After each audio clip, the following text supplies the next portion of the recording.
Hello everyone and welcome back to our channel. This is A-Team Adventures and this week we're hanging out in Virginia for the holidays.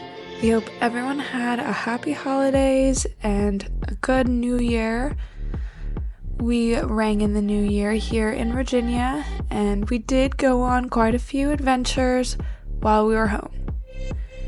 Here we are on the farm, and we pretty much do a daily walk on the farm every day, and it's just so nice. It was a beautiful sunny day. We also spent some time out on the Chesapeake Bay, and it was beautiful. We saw this heron while we were walking Rhea out on the pier. One of our Christmas gifts was a trip to Busch Gardens, and we went the day after Christmas. And we still got to see all the beautiful Christmas town decorations. And we even got to ride some rides, and we saw these cool wolves. I don't like seeing animals in captivity, but these wolves are rescues, so that does make you feel a little bit better about it. We know they should be out in nature living their best life, but they are here, and at least we can learn something from them and appreciate them.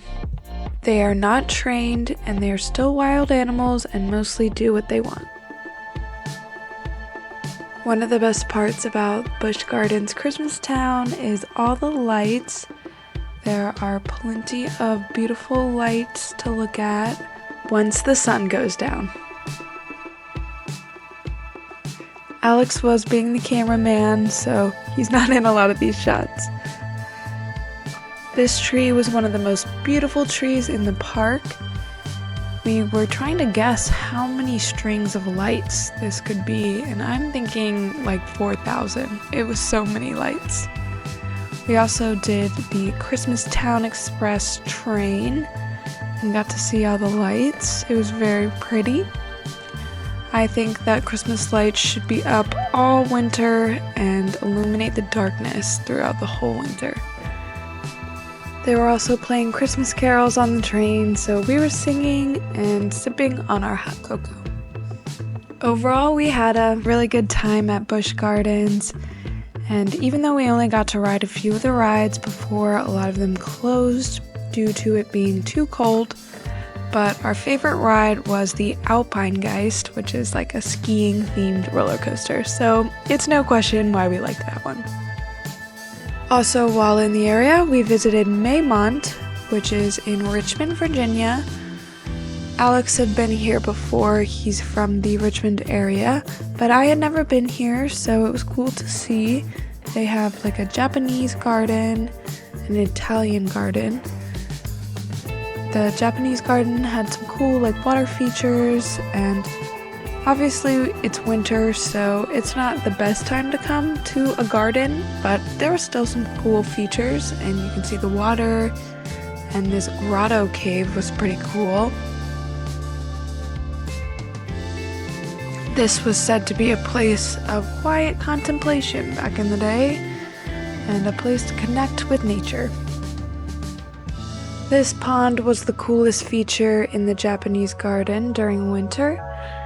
You can walk across this bridge over to these very cool stepping stones.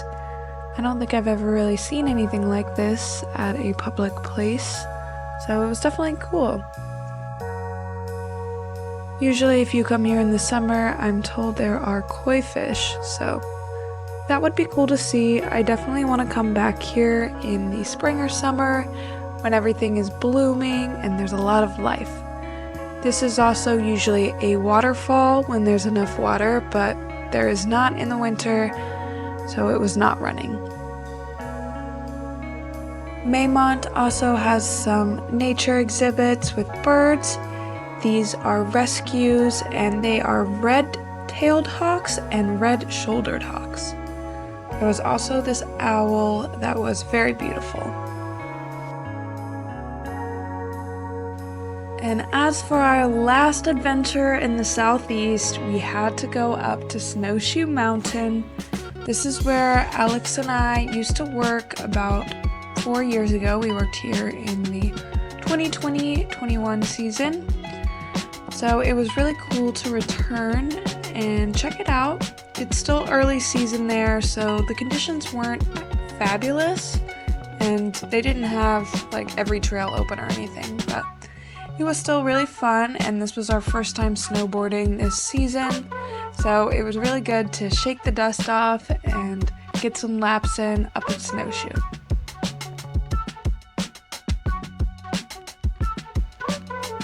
This is us over at Western Territory at Snowshoe. It is their most advanced terrain that they had open at this time. Well, it is their most advanced terrain all the time, but they only had one of the runs open, so you couldn't really switch it up there. And they usually have a double black, but only the black was open. I think it's Shay's Revenge. And that was fun. It was snowing, and that was awesome because we haven't seen snow since back in New Mexico in November. So it was great to see some snow and shred up the mountain.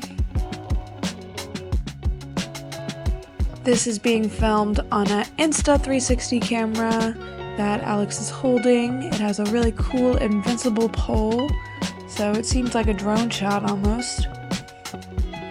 We are actually getting ready to do a lot more snowboarding this winter. We purchased Icon passes, so that's what we used here at Snowshoe, and it's what we're going to use all throughout the West. We're going to be going snowboarding in Colorado, Utah, and California, possibly up to Oregon, Washington, Montana. We're just going to see what the winter brings and snowboard as much as we can, and we hope that you subscribe and join us on our journey. Here you're seeing some classic East Coast conditions. We got the snow blowers on, and it is a little bit icy under there, under that snow. We did get about 3 inches possibly while we were at Snowshoe, which is nice. Better than nothing for sure, and it made everything all pretty. But there was definitely still some hidden ice under there, and especially as the day went on and it got more scraped off. We're going to be posting more regularly coming up as we get back on the road and continue west. We're going to be camping in our van in the winter, so that's going to be very interesting. So make sure you subscribe to come along for the ride. Thanks for watching, and we'll see you next time.